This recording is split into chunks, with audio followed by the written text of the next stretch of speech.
Hello दोस्तों, आप लोग कैसे हैं। आशा है कि आप लोग अच्छे ही होंगे। आज मैं अज्ञे जी के बारे में आपको बताऊंगी, ठीक है। और उनकी जो काव्य संग्रह हैं उनको मैं ट्रिक के माध्यम से आपको याद कराऊंगी। चलिए देखते हैं। सच्चिदानंद हीरानंद वात्साय अज्ञे का संक्षिप्त जीवन वृत्त निम्न है। अज्ञे जी का जो जन्म हुआ था 1911 से लेकर से 1987 के बीच में माना जाता है। मतलब मृत्यु इनकी 1987 में, जन्म उनका 1911 में हुआ था। इनके माता और पिता का नाम क्या था? इनकी माता का नाम हीरानंद और वैजयंती देवी, ठीक है। इनकी माता पिता का नाम हीरानंद तथा वैजयंती देवी, ठीक है। प्रथम काव्य संग्रह, इनका जो प्रथम काव्य संग्रह माना जाता है वो भग्नदूत को माना जाता है। और अंतिम जो काव्य संग्रह इनका माना जाता है ऐसा कोई घर आपने देखा है। ये इनका अंतिम काव्य संग्रह माना जाता है। चलिए देखते हैं। अज्ञे के काव्य संग्रह निम्नलिखित हैं। पहला है भग्नदूत जो 1933 में लिखी गई, चिंता 1942 में, इतलायम 1946 में, हरी घास क्षण भर 1949 में, बावरा अहेरी 1954 में, इंद्रधनुष रौंधे हुए ये 1957 में, अरि ओ करुणा प्रभामय 1959 में, आंगन के पार द्वार 1961 में, ठीक है। और आगे है पूर्वा 1965 में लिखी गई थी, ठीक है। फिर है सुनहरे सवाल 1966 में, कितने नाव में कितनी बार 1967, क्योंकि मैं उसे जानता हूँ 1969, है ना।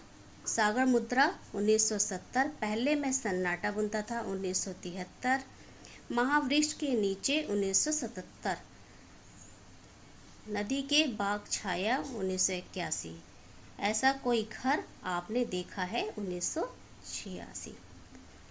चलिए इसको हमने आपको बता दिया। अब इसको हम ट्रिक के माध्यम से कैसे याद करेंगे, इस तरीके से आप इसको याद कर सकते हैं। अज्ञे जी क्या है? भग्नदूत की चिंता में इतलायम, इतना फंसे हुए थे। इतलायम, इतलायम से मतलब इतना, ठीक है, फंसे हुए थे। हरी घास पर क्षण भर के लिए भी वह क्या नहीं बैठ पा रहे थे। और बौरा अहेरी मतलब बौरा गए थे, ठीक है।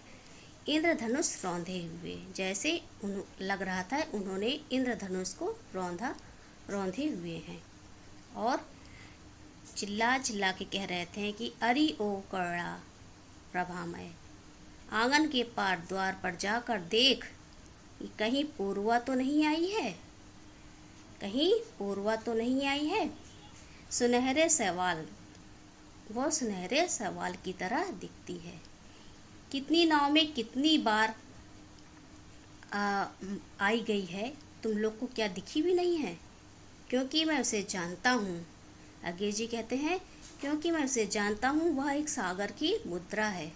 क्योंकि मैं पहले सन्नाटा बुनता था। कहाँ बुनता था? महावृक्ष के नीचे बैठकर। नदी की बाग छाया में, नदी की बाग छाया में, ऐसा कोई घर आपने देखा है। मतलब ऐसा कोई घर नहीं है जो मुझे ना देखा हो, ठीक है। इस तरह से आप इसको बोल करके याद कर सकते हैं। चलिए फिर से देखते हैं। भग्नदूत, चिंतामणि, इतलायम, हरी घास पर क्षण भर, बावरे अधेरी, इंद्रधनुष रौंधे हुए ये, अरि ओ करुणा प्रभामय, आंगन के पार द्वार पूर्वा, सुनहरे सवाल, कितनी नाव में कितनी बार, क्योंकि मैं उसे जानता हूँ, सागर मुद्रा, पहले मैं सन्नाटा बुनता था महावृक्ष के नीचे, नदी की बाग छाया, ऐसा कोई घर आपने देखा है। ये इनकी क्या है? काव्य संग्रह है, ठीक है। इस तरीके से आप बोल करके याद कर सकते हैं। अज्ञे अस्तित्ववाद में आस्था रखने वाले कवि हैं। अज्ञे को प्रयोगवाद तथा नई कविता का शलाका पुरुष भी कहा जाता है। ठीक है। आगे की चर्चित कविताएं निम्नलिखित है। असाध्य वीणा, कलंगी बंजारे की सांप, नदी के दीप, हरी घास पर क्षण भर, जितना तुम्हारा सच, शब्द और सत्य, यह दीप अकेला। ठीक है। चलिए आज के लिए इतना ही, बाकी की क्लास आपको बाद में मिलेगी। अगर आपको मेरी ट्रिक अच्छी लगी हो तो कमेंट में लिखिएगा, और आपको ऐसी ही वीडियो चाहिए तो कमेंट में लिखिएगा। ज़्यादा से ज़्यादा लोग पर शेयर कीजिएगा। अगर आप नए हैं तो सब्सक्राइब कीजिएगा। फिर मिलते हैं, बाय।